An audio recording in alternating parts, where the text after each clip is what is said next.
falávamos da presença de seres de outra dimensão.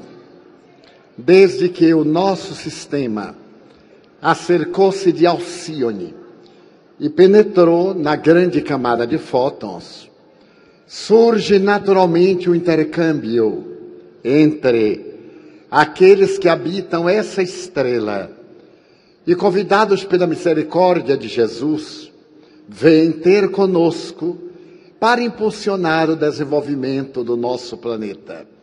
Então continuam as informações. Allan Kardec teve a mesma previsão, porquanto em A Gênese, no capítulo 18, ele diz: tornada adulta a humanidade, tem novas necessidades, aspirações mais vastas e mais elevadas. Despoja-se, em consequência, das faixas infantis e se lança, impelida por irresistível força, para as margens desconhecidas, em busca de novos horizontes menos limitados. É notável esta reflexão. A humanidade já está adulta, já desenvolveu o intelecto, está em processo de desenvolvimento ético-moral. É muito mais fácil desenvolver a inteligência do que disciplinar os sentimentos. Mas agora que nós estamos nesta fase que nos abre as perspectivas para passos mais audaciosos, o codificador continua: para que na terra sejam felizes os homens, preciso é que somente a povoem espíritos bons, encarnados e desencarnados, que somente ao bem se dediquem. Havendo chegado o tempo, grande emigração se verificará dos que a habitam, a dos que praticam o mal pelo mal, ainda não tocados pelo sentimento do bem, os quais, já não sendo dignos do planeta transformado, serão excluídos, porque senão lhe ocasionariam de novo perturbação e confusão, e constituiriam obstáculo ao progresso.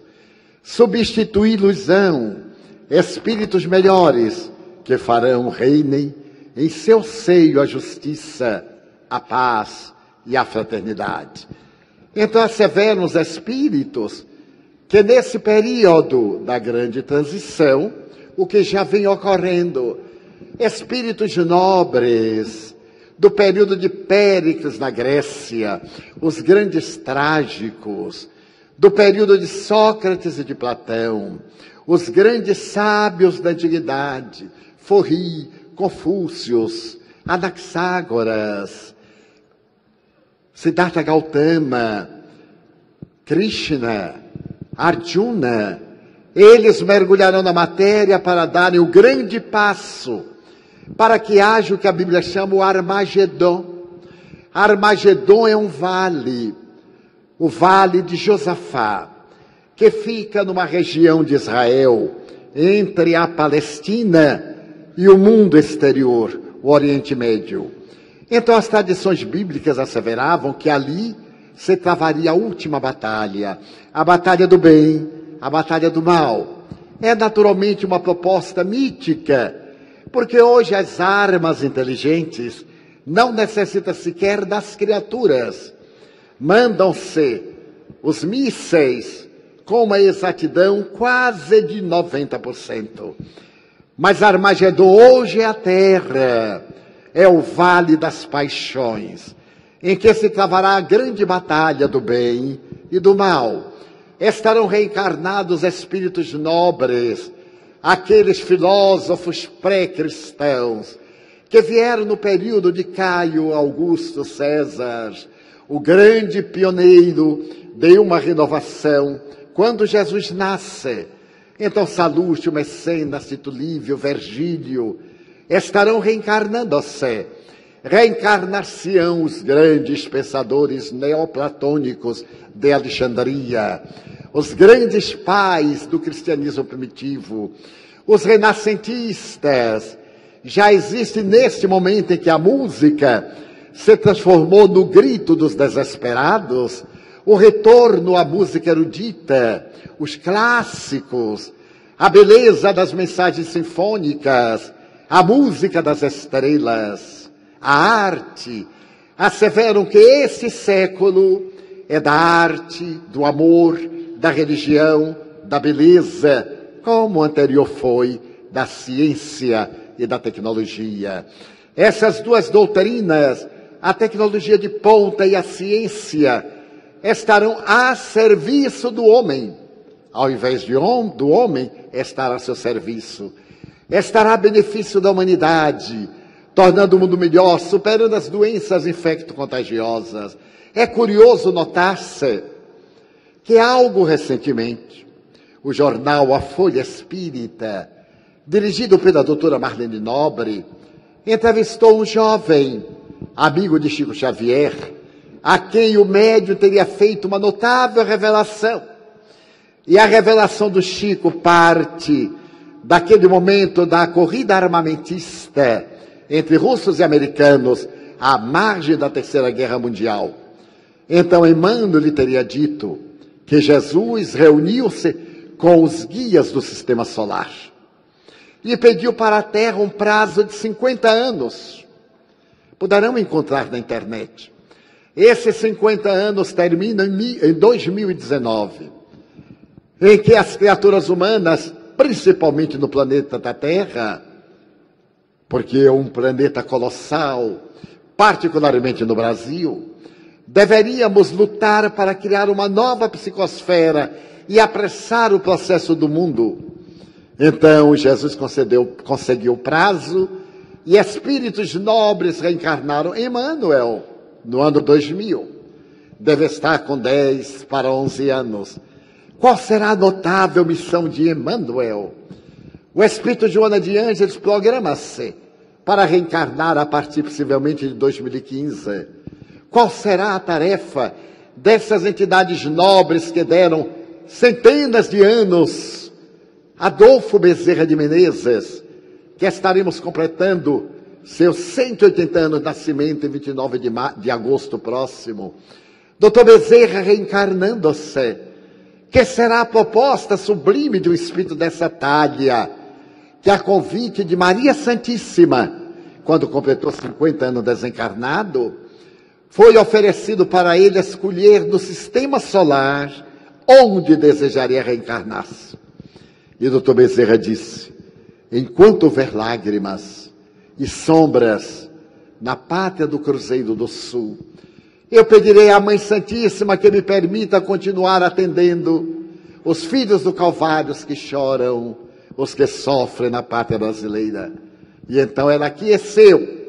E ele prosseguiu trabalhando no Brasil. Hoje, Dr. Bezerra, são aproximadamente 10 mil espíritos da sua coorte que atendem em toda parte. Não somente no Brasil, mas nas Américas, na Europa.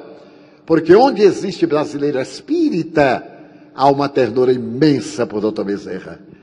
Depois de viajar praticamente o mundo, 64 países, os 5 continentes, mais de 3 mil cidades, é comovedor verificar se essa ternura por um espírito de escol, como médico dos pobres. Então eles estarão de volta para poder mudar a estrutura do nosso planeta. E os maus? Eles não ficarão impedindo o desenvolvimento do bem. Por uma lei de sintonia, de vibração, de intensidade quântica, eles irão mergulhar na carne um planeta compatível com as suas tendências negativas, como ocorreu com aqueles da constelação do Cocheiro, aqueles que vieram de Capela e que criaram as grandes civilizações do passado. Depois que eles se reabilitaram, voltaram. E observemos, por exemplo, o Egito. O Egito faraônico. Aonde estão aqueles arquitetos notáveis? Hoje o Egito é uma terra pobre, que vive das suas tradições, caracterizada por uma miséria, pelo terror de Mubarak, que o governou por 40 anos e agora está sendo devorado por um câncer. Porque ninguém foge de si mesmo. Nós somos os construtores da nossa felicidade. A lei é inexorável para todos. E cada qual colhe de acordo com o que semeia. Então estamos no limiar da nova era.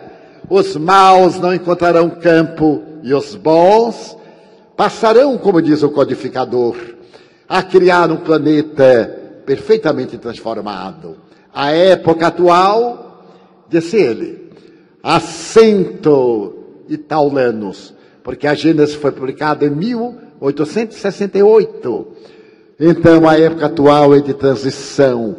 Confundem-se os elementos das duas gerações. Colocados no ponto intermédio, assistimos à partida de uma e à chegada da outra, já se assinalando cada uma no mundo pelos caracteres que lhes são peculiares. Nós encontramos pessoas honradas, naturalmente honestas, simples, generosas, viajando muito por cidades modestíssimas. Desde o ano de 1970, que eu vou todos os anos a uma região muito pobre do estado da Bahia, a Chapada Diamantina. Basta dizer que a região é tão atrasada que a abolição da escravatura chegou em 1912, porque não havia meios de comunicação. A República chegou em 1925.